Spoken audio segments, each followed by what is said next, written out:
Muy bien, 9:39, al iniciar el programa, Fernando aludía a que hoy es el Día Mundial de Niños y Adolescentes, pero vaya, qué año le ha tocado en el mundo y en particular en el Perú a los niños y a los adolescentes por todo lo que implica la pandemia y la circunstancia de retroceso en la lucha contra la pobreza. Vamos a darle la bienvenida a Ana Mendoza, representante de UNICEF en nuestro país, y lo que se dice es que solamente en 10 meses se ha retrocedido en relación a pobreza infantil 10 años, una circunstancia que nunca debió ocurrir, pero evidentemente frente a una pandemia y frente también a los errores de enfoque, estamos en una circunstancia que nos ha hecho ponernos en el tiempo en un retroceso que no sabemos si podremos revertir. Señora Mendoza, ¿qué tal? Bienvenida.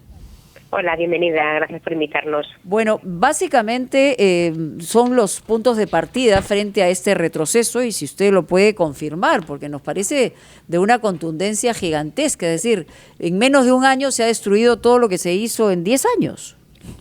Bueno, son estimaciones que hemos realizado en un estudio con académicos y junto al Banco Mundial, donde se estima, tomando, dijéramos, las cifras del poco crecimiento económico y de cómo ha sido afectada la población empleada en el sector formal e informal, se hace una estimación y se calcula que a final de año vamos a tener 1,2 millones más de niños bajo la línea de pobreza, quiere decir 4 millones.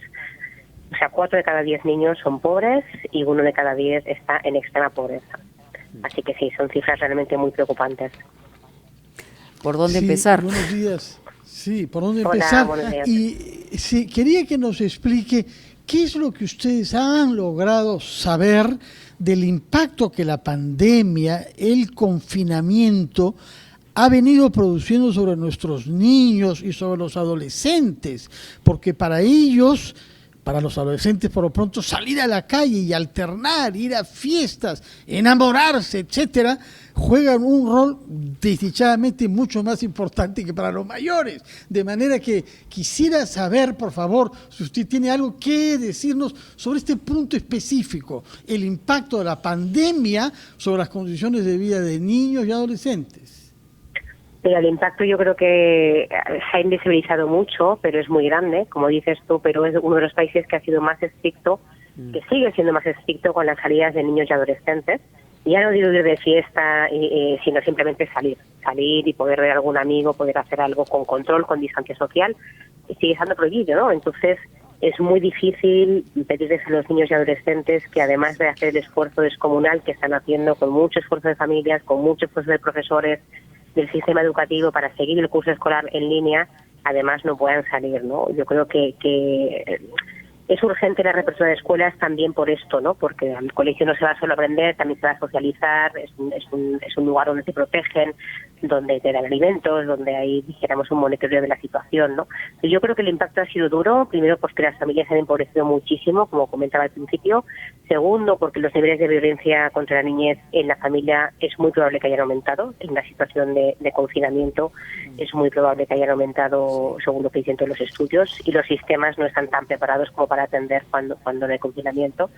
Y tercero porque bueno hay consecuencias en la socialización y la salud mental de niños y niñas que no han podido apenas pisar la calle, ni ver a sus amigos, ni salir a hacer deporte, ni absolutamente nada, ¿no? Entonces yo creo que el impacto en pobreza, el impacto en salud mental, el impacto educativo es un buen esfuerzo, aprendo en casa es un buen esfuerzo, se instaló muy rápidamente y creo que está funcionando en general bastante bien, pero todos sabemos que las poblaciones más vulnerables están quedando atrás y que hay un riesgo de abandonar la escuela y no volver después de un año tan duro, ¿no? Entonces, en el tema de la atención a la niñez y a la adolescencia, ¿ustedes han hecho algún análisis respecto al nivel de cobertura de los programas sociales en la población infantil? ¿Ha sido un programa o una cobertura suficiente? Y básicamente en esta etapa de pandemia donde todo el aparato ha sido afectado.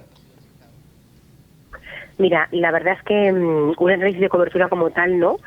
Yo creo que sí hay una sensación general que el propio Perú pensaba que tenía sistemas más robustos de salud, de educación, de protección social, y creo que la pandemia ha puesto en descubierto que no es así. Por tanto, hace falta, dijéramos, un pacto de Estado, no este gobierno ni el siguiente ni el otro, sino un pacto realmente de Estado para poder para poder erradicar la pobreza y poder fortalecer los servicios de protección, los programas de protección social, ¿no? Que son programas que algunos funcionan muy bien, algunos funcionan regular, pero la cobertura que tienen es escasa y no llegan a la totalidad de la población que tienen que llegar, ¿no? Por una población, como decía antes, de 4 millones de niños en pobreza, estos 4 millones de niños tendrían que tener un acceso rápido y oportuno a salud, educación, programas de protección social, etcétera, y no lo tienen, ¿no? ¿Y en qué nivel, permítame, en qué nivel ha crecido el índice de violencia hacia la población infantil en esta etapa de pandemia? Mira, es un poco difícil de determinar porque no contamos con cifras oficiales.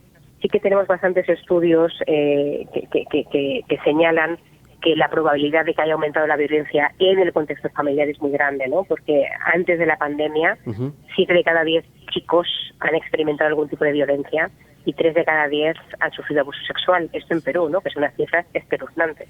Espeluznante. Entonces, la mayor parte de la violencia se da en el contexto familiar, entonces uno puede entender que en algunos lugares la violencia ha aumentado y el sistema de protección estaba mucho más debilitado, ¿no? Entonces, yo creo que cuando salgan las cifras nos vamos a dar cuenta que realmente ha sido un año especialmente duro para la infancia y la adolescencia. Ciertamente, y que no han tenido ninguna posibilidad de que se canalice la ira, que es uno de los grandes problemas que hay dentro del entorno familiar, más allá del problema que ha señalado Ana.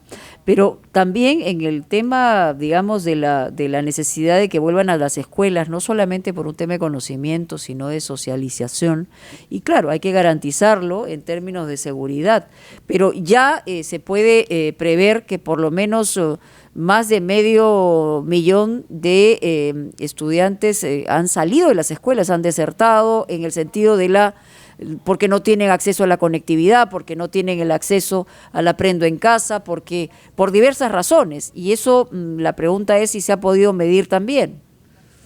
Bueno, las cifras oficiales tendrán que salir, pero sí se estima que van a ser más de 500,000 de niños y niñas. Yo creo que el esfuerzo que se le pide a cualquier niño, niña o adolescente de estudiar virtualmente tiene que ser un esfuerzo transitorio. Entonces, lo que se pensaba que iba a ser un par de meses, 3 meses, 4 meses, se ha alargado todo el año escolar.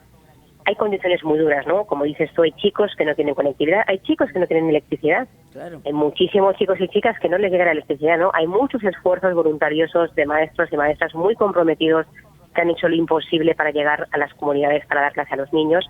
Pero en un contexto de pobreza y de mucha vulnerabilidad es muy difícil retener a chicos y a chicas en las escuelas, ¿no? Por eso urge la reapertura progresiva, gradual, totalmente estudiada, ¿no? Y dijéramos con todos los protocolos sanitarios, porque además en muchos países ya se empieza a ver que incluso en las segundas olas se cierran las ciudades, se cierran los comercios, se cierran los bares, pero las escuelas permanecen abiertas, porque está comprobado que el índice de contagio en las escuelas es bajísimo y que si se cumplen los protocolos de una forma oportuna se devuelve, dijéramos, la esperanza a todos los niños y niñas que están ahora mismo fuera de la escuela, y que para ellos es un drama, y no para ellos, para el país, ¿no? Porque perder chicos y chicas costó mucho a Perú, ¿no? Tener una tasa de escolarización en secundaria alta, bastante alta, y en un año se ha vuelto a perder bastante, y es muy difícil volver a reingresar a los chicos que se habían de la escuela, ¿no? Entonces, cuanto antes tengamos lista esta reapertura, yo creo que mejor para todos y para todas. Sí.